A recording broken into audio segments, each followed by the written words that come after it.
Pinakamagandang larawan ng biyaya at pagsisisi sa kasalanan ay matatagpuan natin dito sa chapter 3 verses 5 to 10. Nangaral si Jonah ng mensahe ng paparating na paghuhukom at ang mga tao ay nagsisi at ipinagkaloob ng Panginoon ang habag at biyaya niya. Tayo manalangin. Gracious Father in heaven, thank you so much for the faith of planting your word sa aming mga puso sa umagang ito. Bigyan niyo po ako ng kalinawan, ng may pangunawa sa pagpapahayag ng mga katotohanan ng inyong salita dito sa chapter 3 verses 5 to 10. Na kahit na gaano kasama ng mga taga-Nineveh, ay binigyan niyo ng biyaya at habag na lumapit sa inyo, magsisi at magbago. Nawa matuto kami ng leksyon sa ginawa ni Jonah. Banal na Espiritu, tulungan niyo po kaming lahat, ngayong na nanonood, ngayon na nasa Zoom, ngayon na nasa Facebook, ay mag-focus na sa inyong mensahe na nais niyong ipaabot sa bawat isa sa amin. Na leksyon na aming matututunan sa nangyayari sa buhay ni Jonah. Maraming salamat po sa pangalan ni Jesus. Amen. Amen. Praise God. Pagkatapos ng pagka-lockdown sa dagat at ma-quarantine sa loob ng tiyan ng isda, naranasan ni Jonah ang walang kapantay na biyaya. Biyaya mula sa Panginoon sa kanyang buhay.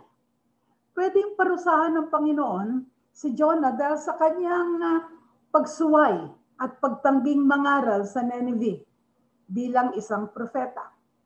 Gayunpaman, napag-aralan natin na ang Diyos ay iginiit pa rin ang kanyang plano at layunin para kay Jonah na walang ibang propeta na gagamitin siya o walang ibang taon na gagamitin siya kundi si Jonah lang. Ang Nineveh ay isang masamang lungsod na kailangang makarinig ng salita ng Diyos upang magsisi sila at ang desisyon ng Diyos ay pumunta si Jonah para nila marinig. At bilang propeta, kailangan niyang mangaral tungkol sa mensahe mula sa Panginoon. At ang mensaheng dala niya ay paghahatol. In 40 days, sila ay mawawasak. Ayon kay Christopher Benfield ng Shady Grove Baptist Church, Bonneville, North Carolina, sabi niya na bagamat ito'y naisulat na ng libo-libong taon na ang nakakalipas, ito'y tungkol sa isang bansa na matagal nang nawala sa mapa.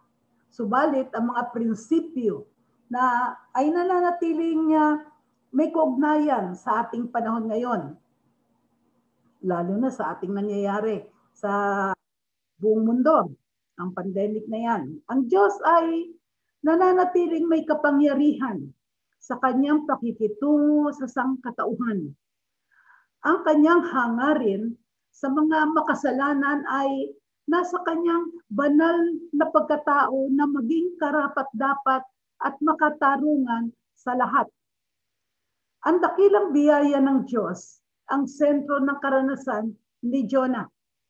Binigyan niya ng habag at biyaya ng isang pagkakataon para magsisi at makipagkasundo sa halip na parusahan siya at maging ang buong Nineveh. Ito rin ang nararanasan natin. Ni isa sa atin ay hindi karapat-dapat sa kaligtasan at kapatawaran. Subalit, dahil sa kanyang biyaya at habag, tayo ay pinatawad at minahal. Tayo ay iningatan. Ito sa COVID na ito na kumakalat. Hindi lamang dito sa buong mundo, kundi pati dito sa ating bansa, dito sa Pancom. At kaya nga, ano pa ba ang kailangan mong gawin kundi suklian ng pagmamahal at pagsunod ang ating Panginoon. Kaya kung ano sinasabi ng Panginoon, sundin natin siya. Kaya dapat natin basahin ang kanyang Biblia. Pag-aralan natin ang bunga ng biyaya at habag ng Panginoon sa Nineveh. Number 1, ayon sa verses 5 to 8, naniwala ang mga taga-Nineveh sa mensahe na dinala ni Jonah. Verse 4, pumasok si Jonas sa Nineveh pagkatapos ng maghapong paglalakad niya sa mga taga roon, may 40 araw lamang ang natitira at wawasakin na ang Nineveh. Ito ang kanyang mensaheng dinala sa mga taga-Nineveh. Hindi alam ni Jonah kung paano sila tutugon sa mensahe. Maniniwala ba sila o hindi? Makikinig ba sila sa isang Hudyong propeta? Magsisisi kaya sila sa kanilang mga kasalanan? O tanggihan nila ang mensahe at ipagpatuloy ang kanilang kasamaan? So, maaaring itong tumatakbo sa isipan ni Jonah at nasa isipan ni Jonah talaga na huwag sana silang magsisi para huwag silang maligtas at wasakin nga ang Nineveh. Mabuti na lang ang kanilang pagtugon sa mensahe ay hindi ayon sa gusto mangyari ni Jonah. Sa mga bersikulong ito, makikita natin na nakinig sila, nanalig sa Diyos at tumugon ang mga tao ng Nineveh. Ang mga taga-Nineveh ay makikita natin naniwala sa pahayag mula sa Diyos ayon sa verse 5. Sabi sa verse 5, naniwala ang mga taga roon sa pahayag na ito mula sa Diyos. Kaya lahat mula sa pinakadakila, at ang pinakadakila ay ang hari, sa pinakamaabang ay nagsuot ng damit na panluksa at nag-ayuno. Nag-fasting sila upang ipakita ang kanilang pagsisisi. Siguro walang isa sa atin na nagsisi sa ating kasalanan at nag-fasting o nag-ayuno. Nag-ayuno sila. Tanda ng pagsisisi. Dahil sa mensaheng wawasakin na ang Nineveh, simula sa pinakamataas, ang hari, hanggang sa pinaka-ordinaryong tao, ay totoong naniwala sa mensaheng sinabi ni Jonah na mula sa Diyos. Ang biyaya at habag ng Panginoon ay walang pinipili. Lahat binibigyan ng pagkakataong makarinig ng mensahe ng kaligtasan. Kaya dapat natin iparinig ang mensahe ng kaligtasan sa loob ng tahanan natin. Ipinakita nila ang kanilang pagtugon sa mensahe na may pananalig sa pamamagitan ng pagsuot ng damit ng panluksa. Ito hindi natin ito ginagawa, di ba? Kasi yun ang kanilang kultura. At mag-ayuno. Ipinakita nila ang kalungkutan sa mga nagawang kasalanan at nangako na tatalikuran ng kasalanan at sila'y nagdilay-nilay at nagsisi. Ang kanilang pagsuot ng damit na panluksa at mag-ayuno ay pagpapakita ng kalungkutan at pagsisisi sa kasalanan sa harap ng Diyos. Ang pagsisisi ay mahalaga sa ating kaligtasan. At hinihintayan ng Panginoon sa bawat isa na nagkasala at nagkamali. Ikaw, kapatid, kaibigan, paano ka nagsisi sa iyong kasalanan?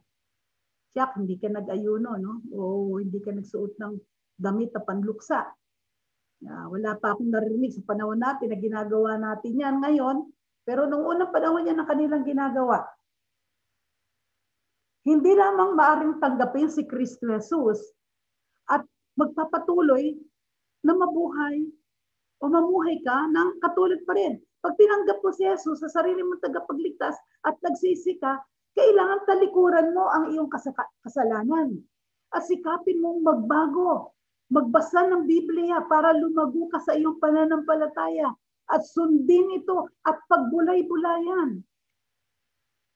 Magkaroon ng personal devotion. Yan ang ginagawa namin ni Catherine araw-araw. Nagpe-personal devotion si Catherine sa umaga, tapos hapon alas 4, pag-uusapan namin, tapos pag pinagnilay-nilayan niya yon, tapos sabi ko, gagawa ka ng iyong application. Anong natutunan mo sa versikulong yon? Ano ang dapat baguhin? Yan po ang dapat natin gawin, mga kapatid. Ganon din ang ginagawa ko pag ako'y nagpe-personal devotion. Kung ano nasabi ko sa Biblia, ito'y pinagbubulayan ko, tinitingnan ko na, Lord, ito pala, nagawa ko, patawarin mo ko, hindi ko na ito gagawin. Ito ang nangyari sa hari. Sabi sa verses 6 to 8, narinig niya at naniwala ang hari. Mga kapatid, ang pagtanggap sa kasalanan ay hindi lamang para sa pangkaraniwan ng mga tao sa loob ng Nineveh. Narinig din ng hari ang mensahe. At kung paano niya narinig, ay hindi nakasulat, hindi naman sinabi, pero sinabi na narinig at nagbunga ito ng pagsisisi sa hari. Ang ganda ng pagkakalarawan kung paano nagsisi ang hari. Ang unang ginawa ng hari, excuse me po, nagsuot siya ng damit panluksa. Biro mo, hari, nagsuot ng damit panluksa, verse 6. Sapagkat nang mapakinggan ng hari ang mensahe ni Jonas, tumayo siya mula sa kanyang trono. Inalis ang kanyang balabal, nagsuot ng damit panluksa at naupo sa lupa upang ipakita ang kanyang pagsisisi. Ito ang tugon ng isang hari. Hindi niya inaasahan. Siguro pati si Jonah hindi niya inaasahan na mangyayari ito. Siya ay hari na makapangyarihan sa panahon nila. Hindi sila natatalo sa labanan at sanay na masunod ang anumang naisin niya. Na kapag mayroong tumanggi sa gusto ng hari, pinapatay niya. Hindi siya sanay na magpasakop at magpasailalim sa kanino mang kapangyarihan. Gayunman, sa habag at biyaya ng Panginoon, ang hari ay nanalig. Nagtiwala, nakinig, tumugon sa mensahe na sinabi ni Jonah, na ayaw ni Jonah na marinig niya. Siguro kung lahat ng mga leaders, tulad ng hari ng Nineveh, merong mga hinahawakang kapangyarihan sa kanilang opisina ay sumunod sa kalooban ng Panginoon. Malaking magagawa nito sa kanyang mga tauhan. Wala siguro mga kurap sa gobyerno. Siguro lang, ito ang nais ng Panginoon sa mga leaders. At di lang siguro, kundi ito ang gusto ng Panginoon mangyari sa lahat ng leaders sa buong mundo. Kaya nga ipinadala itong pandemic na COVID-19 at marami pang mga variant na yan. At lumala pa. Mga kapatid, napag-isip-isip nyo ba na paging seryoso sa iyong buhay Kristiyano sa Panginoon? Sapagkat itong haring ito naging seryoso. Ikaw, naging seryoso ka ba sa nangyayaring pandemic ngayon? O wala kang pakialam? Basta kumakain ka at nakakatulog at masaya ang buhay mo at wala kang sakit. Hindi mo ba alam na ito'y ibinigay ng Panginoon? Basahin mo ang Biblia, lahat nangyayari sa mundo galing sa Panginoon. Ito'y para magbago ang buhay natin. Pag-isip-isipan na natin ngayon, seryosohin na natin ang ating relasyon sa Panginoon. Dahil sa hindi nila ginawa tayo mga tinawag na mga born again, ang dapat mag-fasting at magsisi sa kasalanan. Di naman talaga natin ginawa ito, samantalang ang hari noon at ang mga tao sa loob ng Nineveh, nag-fasting sila, nagsuot ng damit na pangluksa. Ikaw, anong ginagawa mo ngayon? Naisip mo ba talagang manalangin sa nangyayari sa kapaligiran mo? Ano ang tugon mo? Ang tugon ng hari na wawasakin within 40 days Ang tugon ng hari ay mag-fasting at mag-ayuno. Ikaw, anong tugon mo sa pandemic? Anong ginagawa mo ngayon? Puro lang ba mobile games, Netflix, pagpasarap ng buhay? Wala ka bang ginagawa?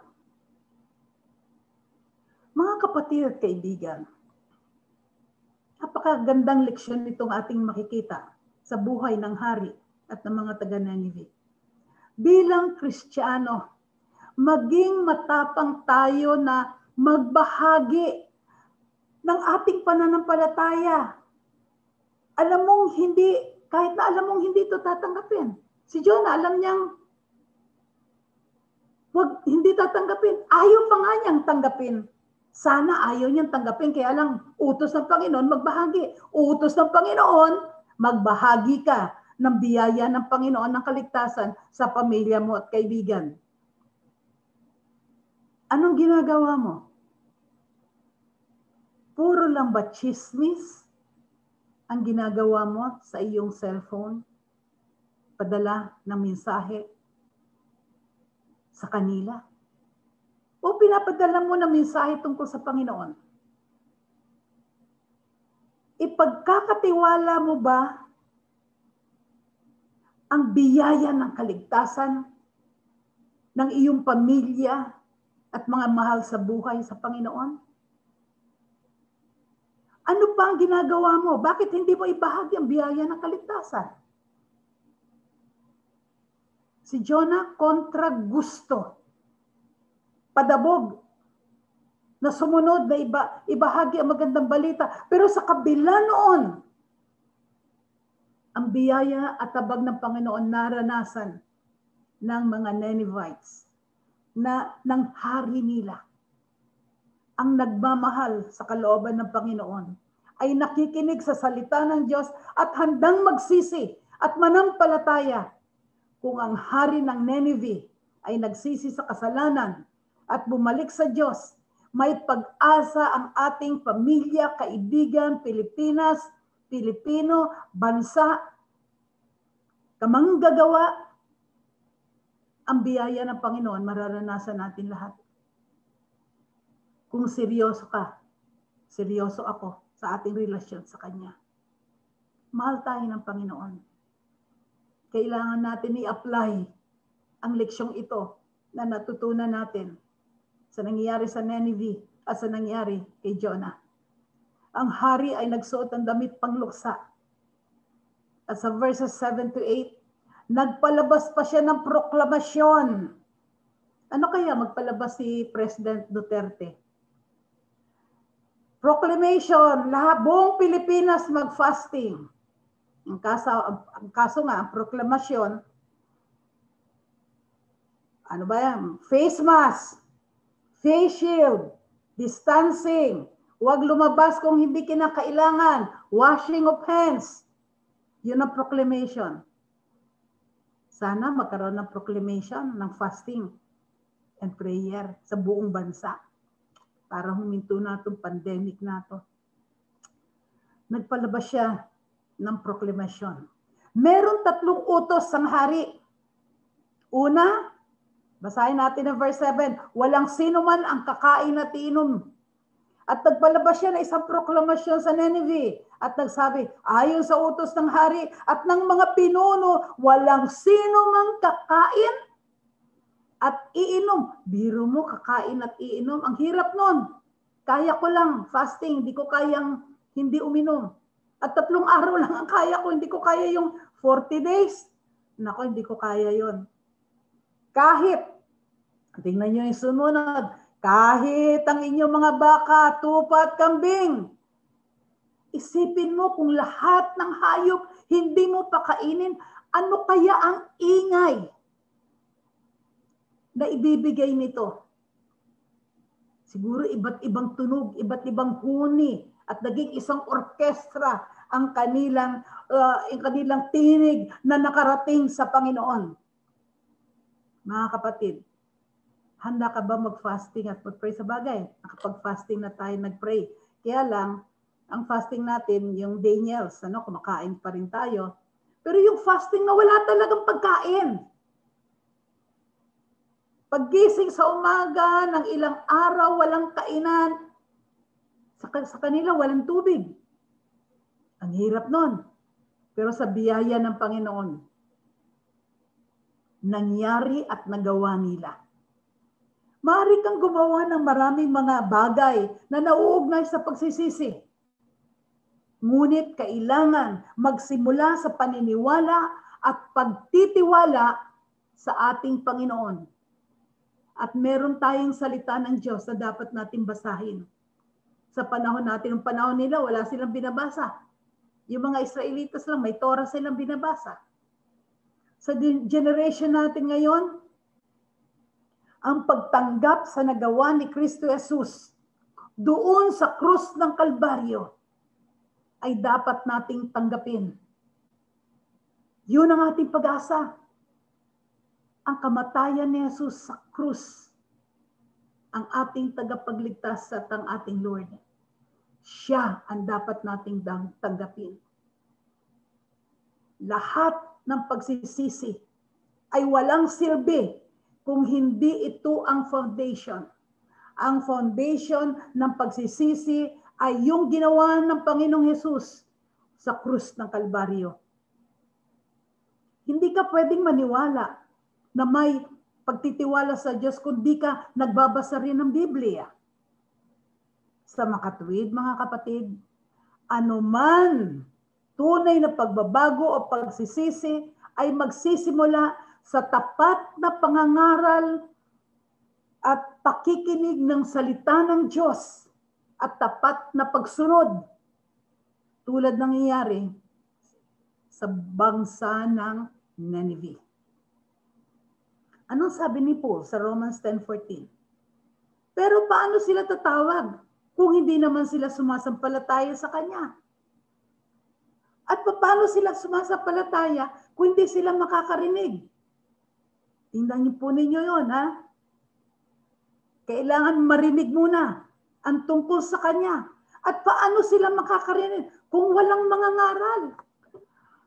Balik ulit sa pangangaral. Ikaw ang dapat mangaral para marinig nila ang mensahe ng kaligtasan at magkaroon ng pagbabago ang buhay ng iyong mahal sa buhay. Ang buhay ng isang tao. Doon lamang magkakaroon ng pagbabago. Kapag ang salita ng Panginoon pumasok sa puso at isipan ng isang tao. 3 bagay ang binanggit ni Paul. Ulitin ko, paano sila tatawag? Paano sila masasampalataya? At paano sila makakarinig? Kung wala ka, ikaw ang mangangaral, ikaw ang magbabahagi ng magandang balita. Paano nila malalaman na magsisi kung wala kang gagawin? Kailangan mong gawin. Sapagkat ang Panginoon ay naghihintay sa iyo na Kanyang tinawag. Huwag kang maging katulad ni Jonah. Magtiyaga ka, ipangaral, ibahagi ang magandang balita sa loob ng tahanan. Kahit na ayaw nilang tanggapin, ulit-ulitin mo, pero dapat makita sa iyong buhay muna na ikaw ay isang ilaw at isang asin. Kasi kung pangaral ka ng pangaral, hindi naman nakikita sa buhay mo, ang ugali mo, walang pinagbago, katulad noon, ngayon at magpakailanman, paano ka paniniwalaan? Kung ayaw makinig, ipakita mo sa gawa mo. At huwag maging isang masamang halimbawa.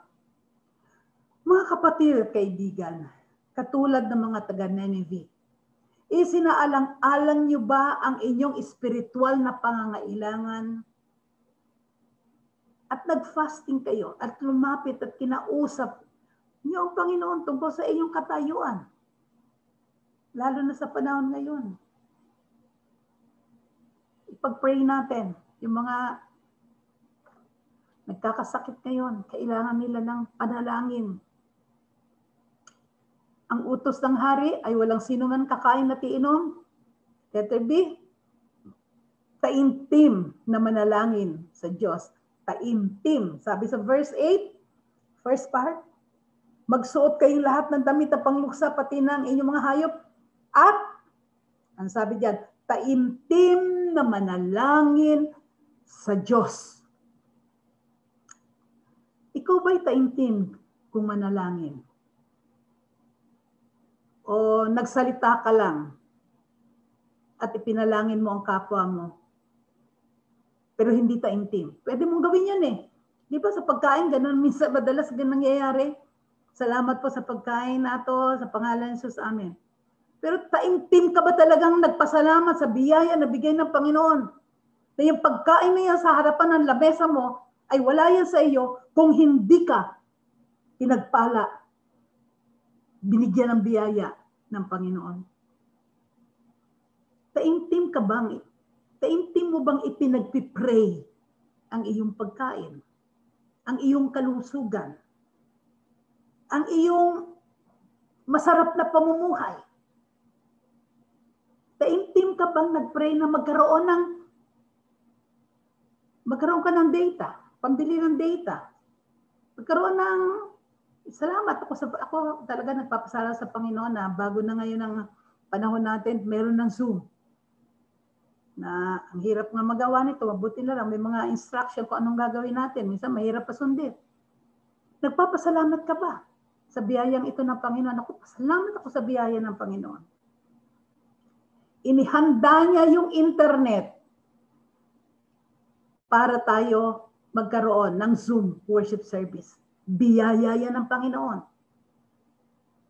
Ang pagsisisi ay hindi ganun-ganun lang. Na the same yesterday, today, and forever.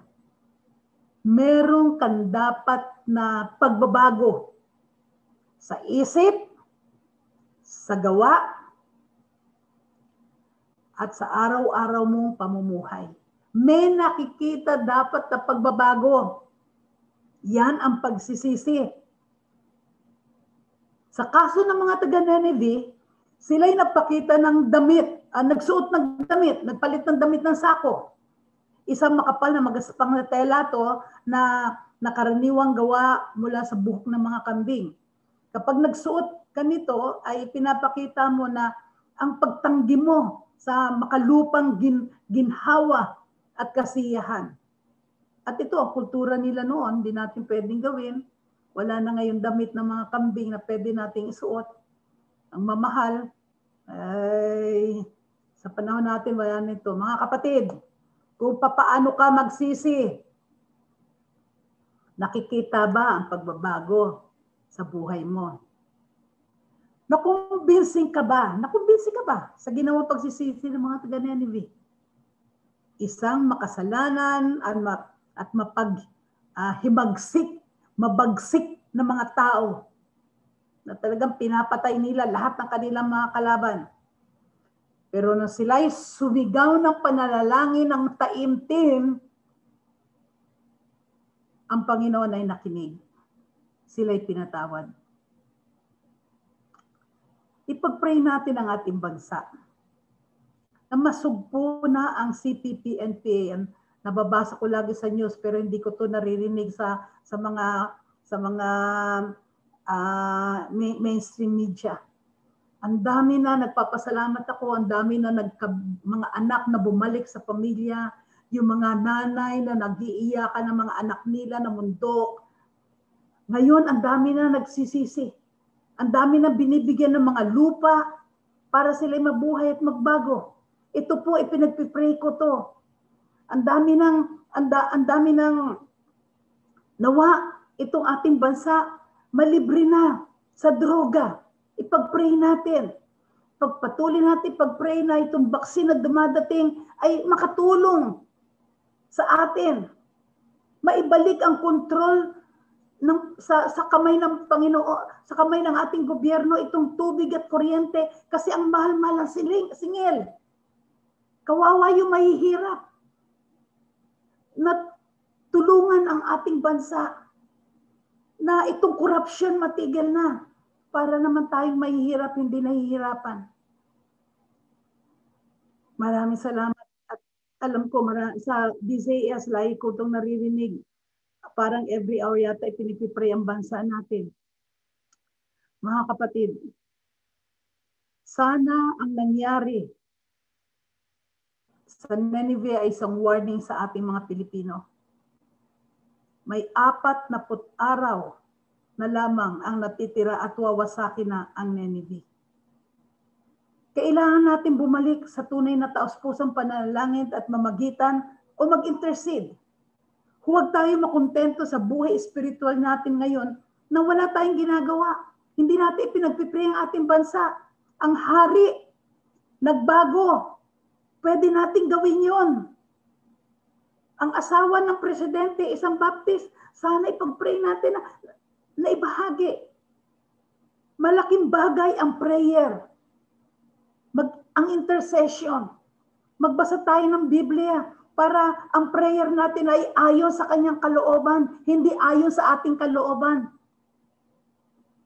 Hindi yung puro na lang tayo hingi para sa ating pangangailangan. Ipag-pray natin ang ating bansa. Ang bansang Nineveh, nakinig, nagsisi sila. Naalala ko, nung mamatay si Moises, sinabi ng Panginoon kay Joshua, pumunta sa lupaing ibinigay sa kanila at sasamahan siya at hindi siya iiwan o kay pababayaan. At sabi ng Panginoon kay Joshua, magpakatatag ka at magpakatapang, sundin mo mabuti ang lahat ng kautusan na ibinigay ko sa iyo. Huwag mong kalimutan. Basahin ang aklat ng kautusan. Miro mo, sinabi ng Panginoon yung kay Joshua, huwag mong basahin ang aklat ng kautusan. Pagbulay-bulayan mo ito sa verse 8 ng chapter 1 yun. Araw at gabi raw pagbulay-bulayan.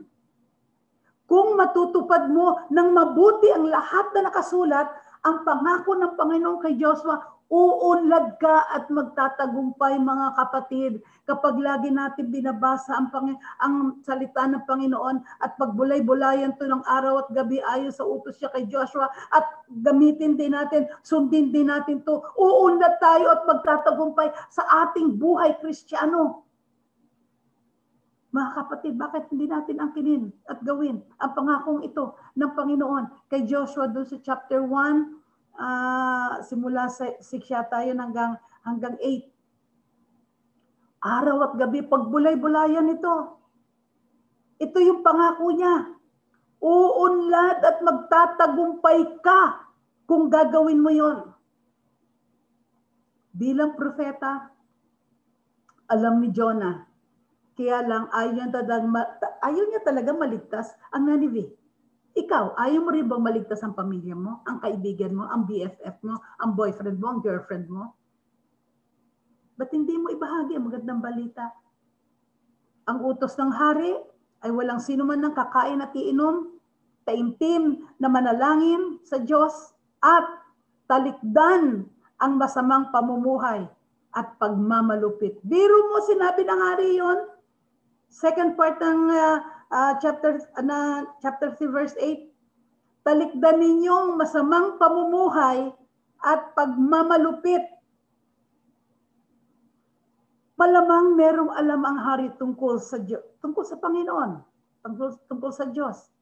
Kasi nagpalabas siya ng isang proclamation o decree at nag-utos na talikdan ninyo ang masamang pamumuhay at pagmamalupit. Siya ang number 1 na malupit. At siya'y nagbago.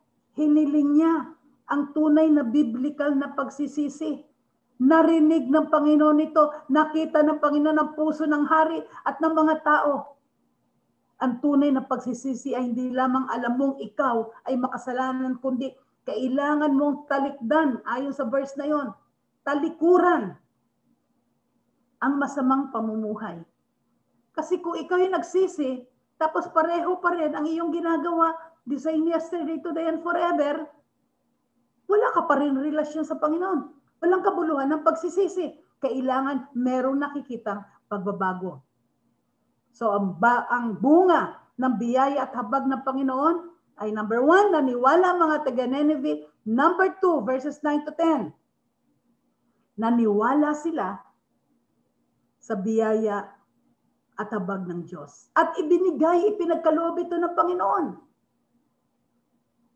Makikita natin sa dalawang pagtatapos ng bersikulong ito, ang biyaya at habag. Basahin natin.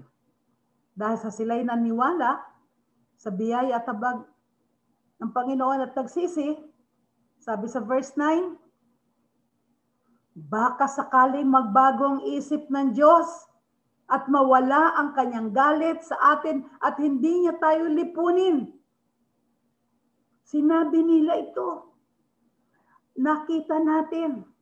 Pinakinggan ng Diyos ang kanilang kahilingan. Naunawaan ng hari ang kanyang kakilakilabot na ugali at kalagayan. Alam niyang nasa panganib sila sa paghatol dahil sa kanilang kasamaan. Inaasahan niya ang kanilang pagpapakita ng tunay na pagsisisi ay magpapabago sa galit at paghatol ng Diyos at payagan silang mabuhay. Alam niya ang kanilang kapalaran ay nasa kamay ng ating Panginoong Diyos. At inaasahan niyang ang Diyos ay maunawain at patatawarin at ililigtas sila sa kaparusahan. At ako'y nagpapasalamat sa Panginoon sapagkat hindi niya pinapabayaan ang ating bansa.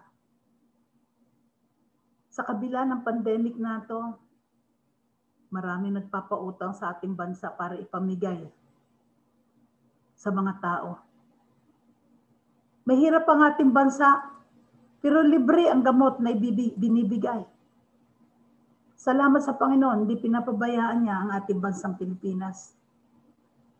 Sapagkat maraming Kristiyanong nananalangin sa ating bansa.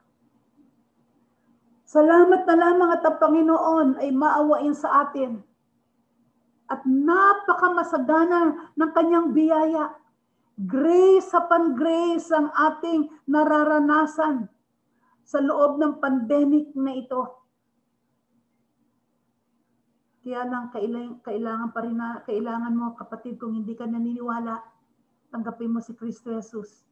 Magsisi ka, sumunod at manampalataya sa Kanya. Ayon sa Titus 2:11, sapagkat ang biyaya ng Diyos ay nagbibigay ng kaligtasan at inihahayag na sa lahat ng tao.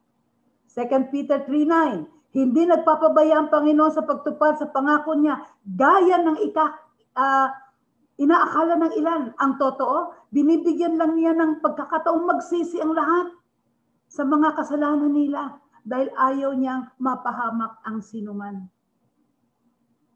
Ayaw ng Panginoon mapahamak ang sinuman sa atin. Kaya binibigyan niya tayo ng pagkakataong magsisi.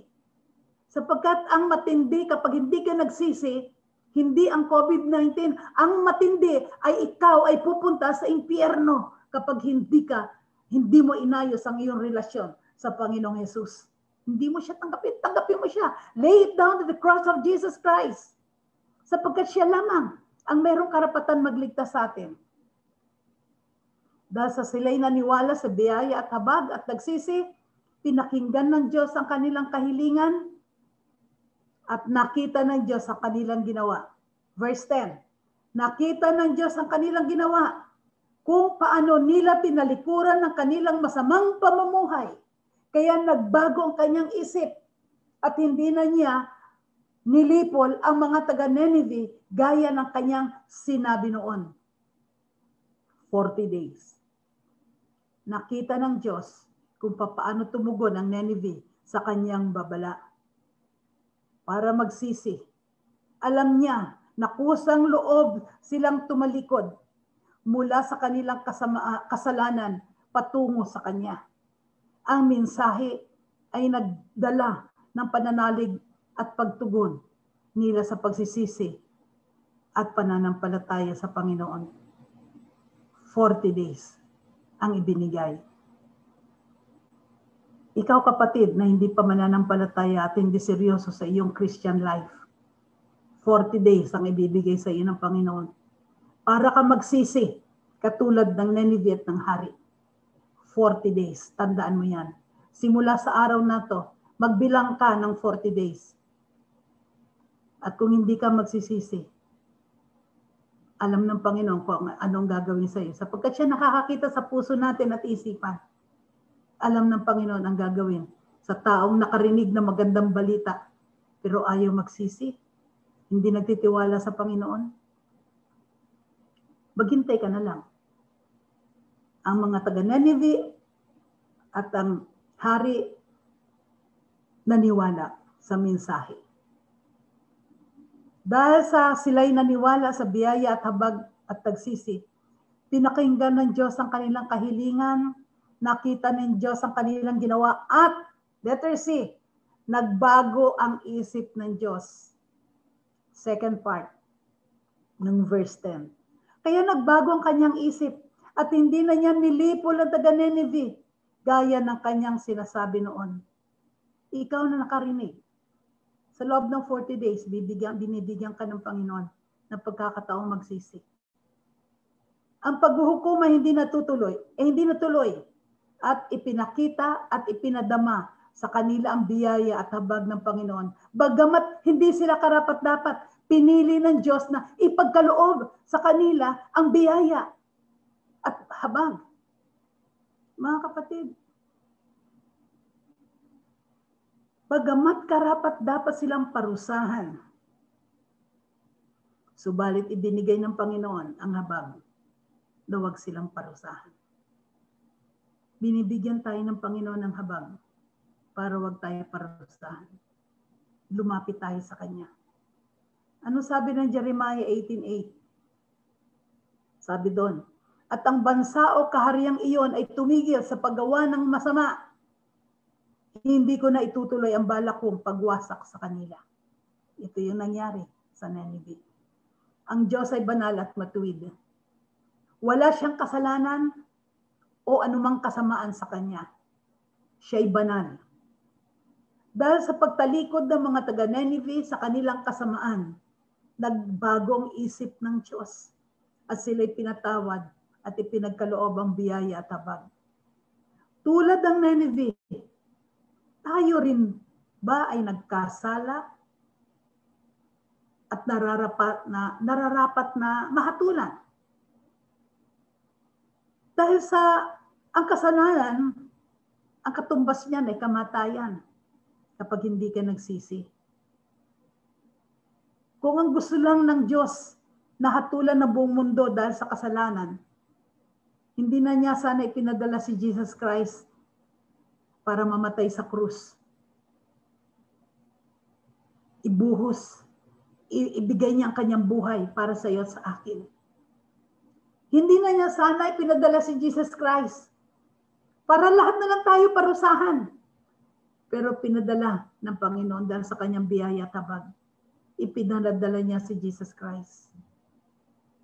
At mga kapatid, let us put our life at the foot of the cross of Jesus Christ. And let that blood, yan dugo ni Jesus, dumaloy sa atin at tayo hugasa sa ating kasamaan. Ilagay natin ang ating buhay sa doon sa krus ng Panginoon. Sapagkat sa halip na tayo parurusahan, pinili ni Jesus na akuin ang ating kasamaan, ang ating kasalanan. At sa pamamagitan ng dugo ni Kristo Jesus, sa krus makikita natin ang dalawang bagay. At the cross, there is justice. At the cross, there is grace and mercy. Biro mo pinagsama yung tatlong yon. Justice, grace, and mercy, pinagsama doon sa krus ng Kalbaryo. Kaya ano pang dapat natin gawin? Kundi isuko ang ating buhay sa Kanya. Tayo na hindi karapat-dapat. Pero ang biyaya ay binigay. Tayo na karapat-dapat sa parusa, pero ang biyaya ng habag ay binigay. Dapat tayong magpasalamat sa ginawa ng Panginoon. Ang himalang kaligtasan ni Jonah sa dagat at submarine ride sa malaking isda ay hindi katulad sa mas mahimalang kaligtasan sinimula ng hari sa buong lungsod ng Nineveh na nagsisi. Maraming salamat sa masaganang biyaya at tabag ng Panginoon na libreng ipinagkaloob sa lahat ng taong karapat-dapat na lumapit sa Kanya. Lumapit ka lang, karapat-dapat kang tumanggap. Dahil sa ginawa ni Jesus sa krus. Remember that we are not charged. Hindi tayo inakusahan. Hindi tayo ginudged because of what Jesus Christ did on the cross. Walang judgment, walang charge. Mga kapatid, isang hamon ito sa ating sariling kaugnayan kay Kristo Jesus. Na maging seryoso tayo sa pagsunod sa kanyang kalooban. Kaya pagbutihin natin ang ating prayer life, ang ating pag-aaral sa kanyang salita, yung ating personal devotion. Kaya lagi ko kayong kukulitin. Ayon nga sa lagi ko narinig sa Back to the Bible broadcast sa DCS, application, not information, brings transformation. So let us get back always to the Bible. Lagi nila yan sinasabi. Application, gawin mo, sundin mo, yung information na galing sa Biblia, na siyang ating bread of life, living water, ang siyang magbibigay ng pagbabago ng ating buhay at paglago natin sa ating pananampalataya. Kaya, lagi tayong bumalik sa Biblia. Basahin ang Biblia ng Panginoon. Lahat ng tao sa buong mundo kilala si Kristo. Pero hindi lahat merong personal na relasyon sa tagapagligtas at Lord na si Jesus Christ. Kailangan mo siyang tanggapin. Si Jesus na namatay sa krus bilang tagapagligtas and Lord of your life. Tayo'y manalangin. Hallelujah. Kung kayo ay may nais itanong tungkol sa ating naging topic ngayon o tungkol sa gawain ng Amazing Grace Mission Church of San Mateo o kaya naman ay humiling ng isang panalangin, huwag mag-atubiling magpadala ng inyong mensahe sa aming official Facebook page, Amazing Grace Mission Church of San Mateo. Maraming salamat po.